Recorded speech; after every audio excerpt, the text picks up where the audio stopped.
Hello aspirants, welcome to Sahil updates. Sahil updates में आप सभी का एक बार फिर से स्वागत है।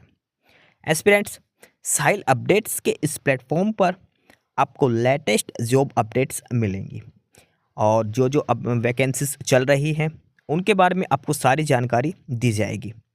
जो भी एग्ज़ाम्स हैं, चाहे एसएससी का एग्ज़ाम हो, एसएससी की वैकेंसीज, यूपीएससी की वैकेंसीज या फिर स्टेट गवर्नमेंट के द्वारा कोई भी नई वैकेंसीज जारी की गई हो, चाहे वो एचएसएससी हो, यूपी ट्रिपल एस भी हो या कोई भी अदर स्टेट का जो भी एग्ज़ाम है, जो भी वैकेंसीज हैं, उनके बारे में आपको सारी जानकारी डिटेल से प्रोवाइड करवाई जाएंगी।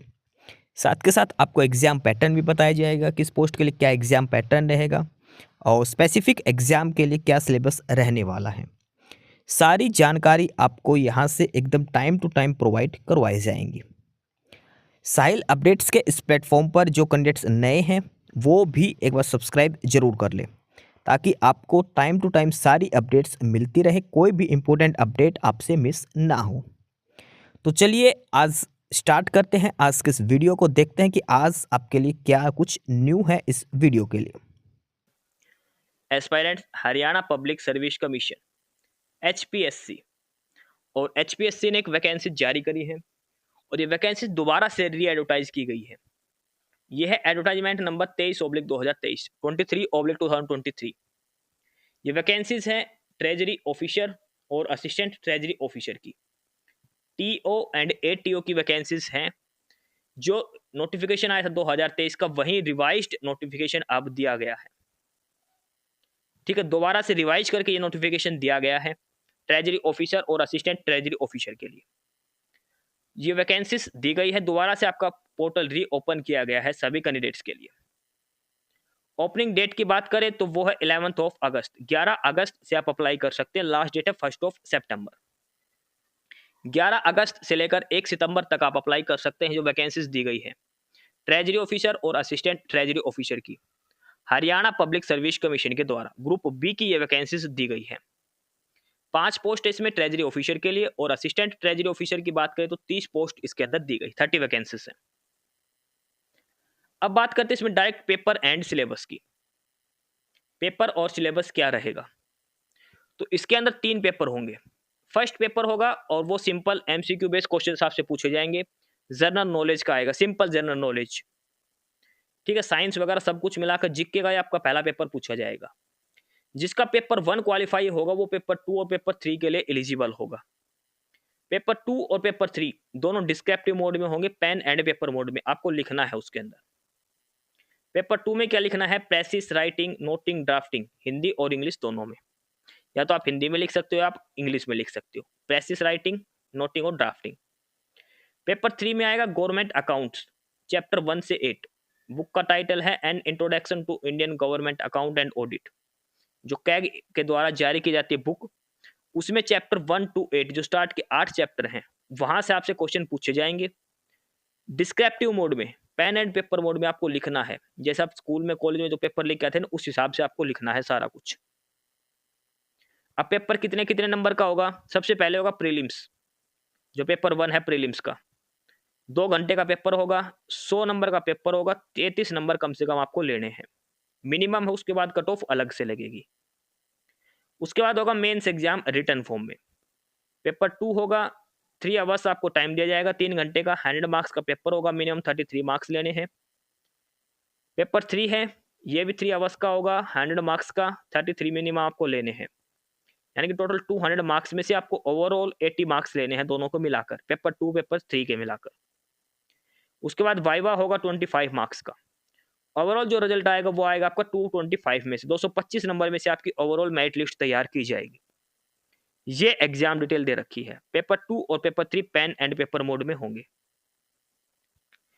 पेपर 1 जो है वो ओएमआर पर होगा, पेपर 2 और पेपर 3 वो रिटन एग्जाम के लिए होगा। ठीक है, paper 3 will be printed in both Hindi and English language. Candidate shall be allowed to answer the question either in Hindi और English, but not partially in Hindi and partially in English. Paper जो 3 होगा, जो book वाला था ना 1 से 8 चैप्टर ऑडिट वाला, उसमें हिंदी और इंग्लिश दोनों में क्वेश्चन आएंगे। अब आपकी मर्जी, आप चाहे क्वेश्चन हिंदी में दे सकते हो आंसर या इंग्लिश में। ऐसा नहीं कि आधा इंग्लिश में लिख दिया आधा हिंदी में। व्हाट्सएप वाली लैंग्वेज यूज नहीं करनी है आपको। मेंस एग्जाम के लिए नंबर ऑफ वैकेंसीज के 15 गुना बच्चे सिलेक्ट किए जाएंगे और वाइवा के लिए नंबर ऑफ वैकेंसीज के 3 गुना बच्चे शॉर्टलिस्ट किए जाएंगे। ठीक है, फाइनल मेरिट लिस्ट जो तैयार की जाएगी वो टोटल नंबर पेपर 2 और पेपर 3 प्लस वाइवा के ही तैयार किए जाएंगे। यानी कि तो 225 नंबर का जो पेपर होगा ना, 100 नंबर का पेपर 2, 100 नंबर का पेपर 3 और 25 नंबर का वाइवा, इन तीनों का अंक मिलाकर फाइनल लिस्ट तैयार करी जाएगी। जो पहला पेपर था एमसीक्यू बेस वाला, वो सिर्फ क्वालिफाइंग नेचर का रहेगा। वैकेंसीज की बात करें तो सबसे पहले है ट्रेजरी ऑफिसर की।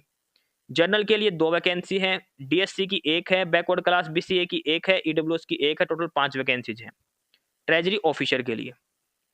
और असिस्टेंट ट्रेजरी ऑफिसर एटीओ की बात करें, जनरल के लिए 16 है, डीएससी के लिए 3 है और ओएससी के लिए 3 है, बीसीए की 4 है, बीसीबी की 1 है और ईडब्ल्यूएस के लिए 3 है। टोटल 30 वैकेंसी दी गई है।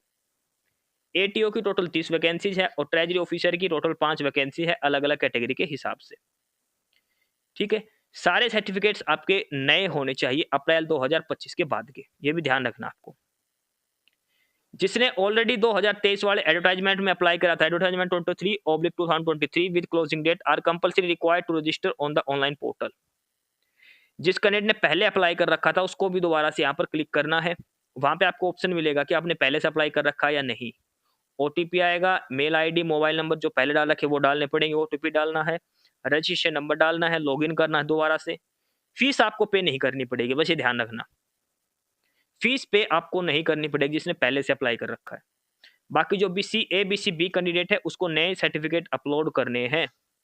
सेम एससी कैंडिडेट के जो डीएससी और ओएससी कैंडिडेट हैं उनको भी अपने नए सर्टिफिकेट अपलोड करने हैं, अपनी कैटेगरी अपडेट करनी है।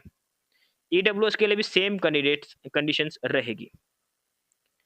The candidate should be valid, the certificate should be valid for year 23। देखो, जिसने पहले अप्लाई कर रखा था ईडब्ल्यूएस वाले, वो अप्लाई कर सकते हैं पहले वाले ईडब्ल्यूएस सर्टिफिकेट के हिसाब से ही। अप्रैल 2023 के बाद वाले भी, उनका भी इसमें माना जाएगा, ये भी ध्यान रख लेना है। और जो नए अप्लाई कर रहे हैं उनके लिए गाइडलाइन जारी कर रखी है, नए सर्टिफिकेट आपके होने चाहिए अप्रैल 2025 के बाद के। अब बात करते हैं फीस कितनी रहेगी। Handicap quota 0 fees, OSC, DSC, BCA, BCB, ex serviceman, EWS और फीमेल जो हरियाणा की उनके 250, dependent of ex serviceman Haryana 250, बाकी सभी के लिए 1000 रुपये फीस रहेगी। जनरल कैटेगरी के लिए 1000 है, बाकी सभी के लिए 250 रुपये फीस रहेगी। जनरल मेल कैंडिडेट्स के लिए 1000 रुपये है, बाकी सभी के लिए 250 रुपये एप्लीकेशन फीस इसमें रहने वाली है। ठीक है, बाकी सारी बेसिक डिटेल्स यहाँ पर दी गई है। HPSC Haryana public service commission के अंदर ट्रेजरी ऑफिसर और असिस्टेंट ट्रेजरी ऑफिसर की वैकेंसीज दी गई है। सिंपल ग्रेजुएशन इसके अंदर मांगी गई है, भी ध्यान रख लेना, सिंपल ग्रेजुएशन इसके अंदर मांगी गई थी। तो जो भी कैंडिडेट ग्रेजुएट है वो अप्लाई कर सकते हैं। 3 पेपर होंगे, पेपर 1, पेपर 2, पेपर 3। दूसरा और तीसरा paper pen and paper mode में होगा। 1 सितंबर इसकी लास्ट डेट है, 1 सितंबर तक आप अप्लाई कर सकते हैं। तो ये है ऑफिशियल नोटिफिकेशन जो हरियाणा पब्लिक सर्विस कमीशन की तरफ से जारी किया गया है। कोई क्वेरी हो तो आप कमेंट बॉक्स में कमेंट करके इसके रिगार्डिंग में पूछ सकते हैं।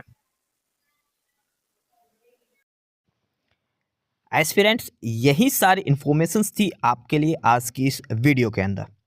और जो इन्फॉर्मेशन आपको प्रोवाइड करवाई गई है उसके रिगार्डिंग आपको कोई भी क्वेरी हो, किसी भी कोई प्रकार का कोई डाउट हो, तो आप नीचे कमेंट बॉक्स में कमेंट करके हमसे पूछ सकते हैं।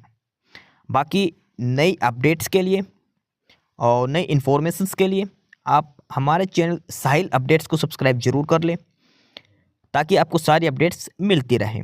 फिलहाल यही था आज के इस वीडियो में।